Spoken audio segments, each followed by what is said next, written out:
How's it going, everybody? It's me, Shane. I'm here to give you another Mushoku Tensei Jobless Reincarnation episode review. Today's episode is the 10th episode of this second season entitled These Feelings. Before I go any further, please, I hope you feel it within you to hit that like button, subscribe, and hit the notification bell so you can be notified of more reviews just like this one. So, remember last week when I said, man, if they keep pushing this thing, I'm gonna have to start taking off points. I'm just gonna have to start deducting things. Well, it's still going, but they did it and it's done in such a good way that I'm not even mad that he didn't come to the realization that Fitz is Sophie.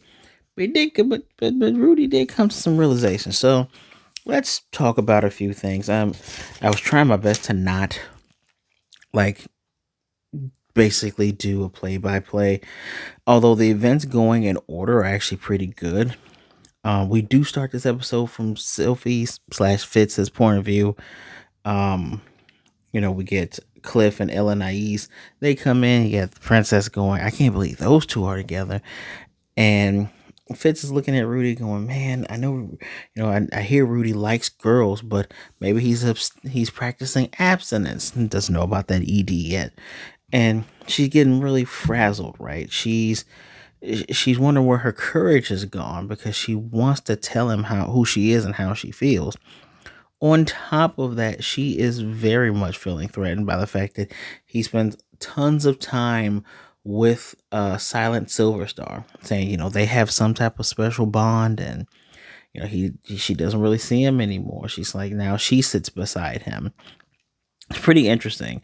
And all throughout this time, I'm just going, oh, I feel bad for you. You should just really just try to find that courage and tell him who you are, because I'm pretty sure he would want to know. Although it's really weird that I know he hadn't seen her in a while. He hasn't heard her voice, but he would know what she sounds like, right? I would figure, hearing her talk is enough for him to know that it's Fitz, right? But I mean, no, that's Sophie, but you know, yeah, suspend your disbelief. You don't know it's Clark Kent when Superman takes off the glasses. So I get it. We do get another rundown of what Rudy's daily things are, which is interesting because he's been there for a year. So now he's 16. And so he starts the day with sword training. We got Boggy Doggy right there, which is so funny. He's like, I better not piss this dude off. Yeah, no, he could murder you if he wanted to. And Boggy Doggy's like, yeah, are you good form there? So do you want strength? And he's like, that's kind of a hard question to ask, which it is. Of course he wants to be strong so he can protect those he cares about, right? But he doesn't want strength for just strength's sake. And Boggy says there's more important things than strength because many, many men, this is what they always look for. And when asked, well, what is it? The most important thing, he says, it's women. You'll understand when you have somebody of your own. To which Rudy replies, do you know anything about impotence? Something that can get rid of that? And Boggy's like, nah, unfortunately, I don't know anything about that, right? So Rudy continues his day, goes to class. He has Cliff asking him about curses. He does reveal the information he heard from Rudeus about how the superherds of the Jerds got cursed. They got cursed when Lapis moved a curse onto an object, which then, when given to them, made them berserk. And Cliff's like, thank you. He really appreciates that. The next part of his day, I believe, is lunch. I want to believe it's lunch. Breakfast, class. Oh yeah, I have my stuff split up here. He has lunch, and when he has lunch, he has lunch with Zenoba and Julie. Julie can't go to the third floor for some reason, so they eat in the hall. Just like this time and an earlier time, people are constantly talking about him. Matter of fact, two students pretend to be looking outside when he comes back, and then you got that gorilla. I almost said it. That Rilla chick, which led to the Beast Girls telling him to give her some slack. Rudy is taking on some of the top people, is even beating Fitz, so he could be the number one in the school. And the two girls, Persinia and Lycilia, they fight over who's going to be his number two, which is pretty funny. But after that, remember in the hallway, I told you some Minotaur guy, some human, were talking about him. People were talking about him in the lunchroom too, saying, he beat up that demon guy with one blow. He's super cool. He's super strong. Everybody can hear them, but he says he's not going to get a big ego over it, which we bring in Boggy Doggy. He's got in three hands. He's got barrel mugs, and in other three hands he has these vases with, I guess, his ale. And Julia's a dwarf, so she's like, "Hey, what you got looks good." And Zenoba asks if he could share it with them, and he shares some with her. She seems to love it, but Rudy suggests against Zenoba taking, or should I say, partaking in it, because he has class later. Well, after lunch, if I'm correct, Rudy goes into helping. Does he goes into help? He goes into helping. What is this young lady's name? Silent Nana Hoshi. After that, he goes into helping her. She essentially just needs his mana because she makes magical circles. The magic circles, not even science, the practice of summoning was so lost that everything that she was able to piece together, she was able to make up circles. She was able to figure out how it works, all while not having the information and not having magic. So we use Rudy's mana to bring things. Now, they summoned a feather, which she says is a failure. Eventually, she wants to summon a person there, meaning Rudy instantly gets it. If you bring a person there, that means you could take a person back, including herself. And Rudy's wondering what they're calling as a calamity. She's not going to let that happen. That's why they're taking baby steps now. They're 4 steps ahead of trying to make sure none of that happens. And he tells her, hey, don't get too reckless and don't think too lightly of the risk. Okay, you have time. And funny enough, Rudy wants to learn how to summon as well, and she says, this is kind of like my thing here, so I can't just teach you. I kind of, I play this very close to the vest. And she says, besides, once I figure out how to go back, you'll have all my research. She even says she'll teach him one thing after this experiment. And Rudy says, well, you know what? There's no point in me begging now. We haven't even gotten that far yet. So he's going to be patient. She even asks for his patience, but she throws a book at him and says, hey, if you're really eager, read this and learn this yourself. Now, after this, he does go into teaching Julia how to do more magic. She's picking up on it quickly, but she's really good at sculpting, unlike Zenoba. She's really good with her hands. And he realizes as he's going home that he really hasn't spent a lot of time with Fitz in the library. And this is that plants the little seed about where the rest of the episode goes. Now, we can talk about Cliff and Annalise, because later on, Rudy gets a letter from Soldat. Soldat's part of his group called Step Leader. It's a whole clan. He's there to talk things over. By the way, it's winter now. So he's there to talk things over and figure out things with the clan. Of course, he brings Annalise there because she knows all the guys very intimately. And of course, she brings Cliff. Now, this is a moment where it's funny because, okay, I guess in Japan, the word for slut is just bitch. So, Soldat's very surprised that someone like her settled down with somebody. And she says, well, he's the only person that actually wholly captured my heart. So that's just kind of how it speaks to that. Like, no one's captured my heart until him. And she says, I can be very devoted. Now after, Soda has to go back to work, she does plan on taking Cliff on an adventure because he's a beginner. And I guess they're going with the other people that's in the room because everybody knows Rudy. Everybody knows Quagmire. So Rudy goes, hey, take things slowly because you're with the beginner. And it's funny because Cliff goes, hey, I want to do this for myself. I don't want you coming along. And Rudy is going to just stay at the school, but it's very hilarious because Elenais says, look, unlike you, he's not going to face a dragon or fight a demon king, which is that's actually very funny when you think about it. Rudy lives a very trying life if you think about it. So that's on their side. Since they're going off on a sabbatical, they're allowed to do that because they're special students. You also have the what is the other part in here? We have Rudy's meeting with Soldat, which is very nice. It's very great. I like that he has people that he can talk to and depend on, a bunch of different kind of friends. He definitely needs someone like Soldat. And hopefully things don't go awry with Soldat. I would feel very sad if anything actually happened to this character.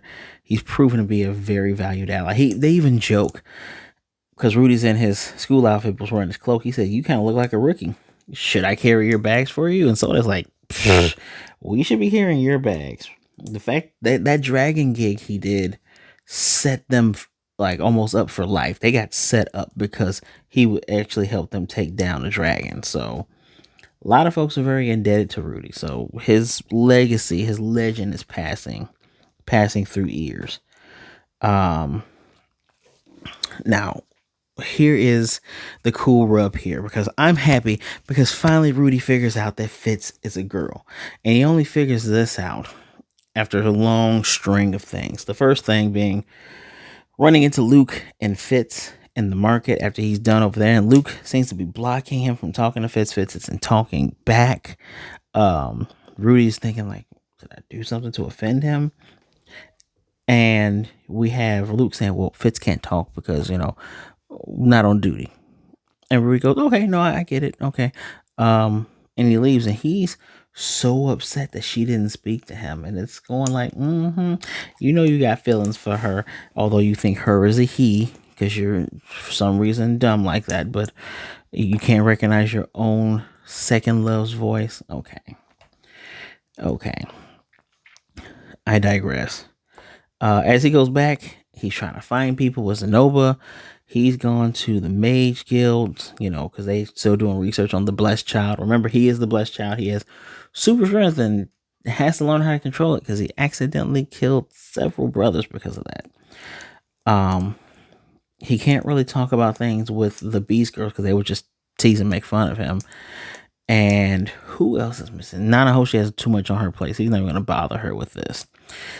And he goes into the library and sees Fitz right there. I love that Rudy figures out that the Fitz he saw earlier was not Fitz. It was probably the princess disguised as Fitz. And I came into some information that in episode 0 was a thing that was, we don't want to call it content, but it was missing, where a body double of Ariel was killed because Ariel has this magic ring that can make the user look like her or make her look like somebody else. And that person died because they were being her body double. So more than likely that's what she's doing. If she speaks, she sounds like herself. Makes sense. Tons of sense.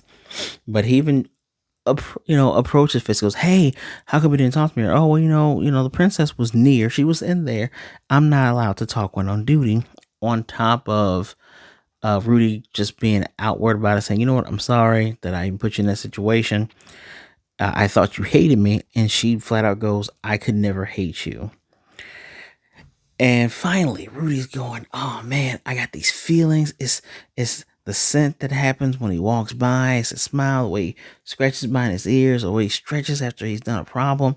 Then point out the fact that he was stroking your head when you passed out from anxiety with Nana Hoshi last episode. You're not gonna point that? Okay, well, I pointed it out for you.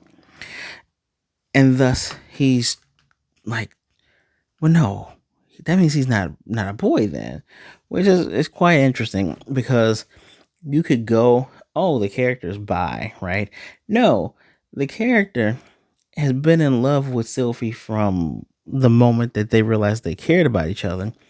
And when this person's displaying who they are, even if they're disguised, there's no way that that's not going to shine through. So I believe he loves the person that she is. Where are we at here? And all this came, all of this came here. He even asked the headmaster genius about it. Someone from higher up supervisors had pressured him to not talk about Fitz. He even asked, what's Fitz gender? Fitz is a he. He is a he. Even when he sees them going by, he has to duck out, and he's thinking like, man, okay, if Fitz is a girl, would I even ask her out? Like, and he wishes that he was able to rub one out. And Fitz catches him by surprise and taps him on the shoulder. Because remember, she her and the other crew were walking through the courtyard, and he saw them and he kind of ran away. And when he falls because he startled from her. She tries to grab him. They both fall. His hands are on her waist, and he can feel between her legs based on where his knee is placed. And he's like, "You are a girl." She's like, "Nope, I'm a boy," and runs off. So he realizes, okay, she wants to still be known as a boy, so I'm not gonna blow her cover. She's done a lot for me. I'm gonna be cool. I'm not gonna do anything like that. But he's just wondering what the future would be, right? Because she also got a little bit of movement from the little guy downstairs. Oh yeah.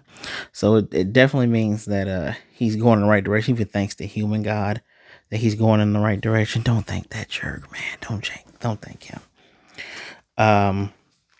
Very, very cute, very, very fun, interesting episode. Because what happens when he's patting himself going, it's not fully cured, but I'm on the right path. Things will go right. And this is where things kind of end. Like, this is where the episode ends. And it's very cute because the next episode is called To You. So it could be like to you, or I'm coming to you.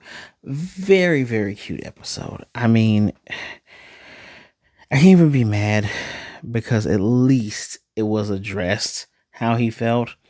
And it led in and moved around some of the other things, but I enjoy the fact that they actually brought it up, and I hope it gets brought up again. I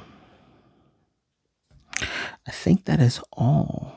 Yeah, I think that's all that's really gone on in this episode.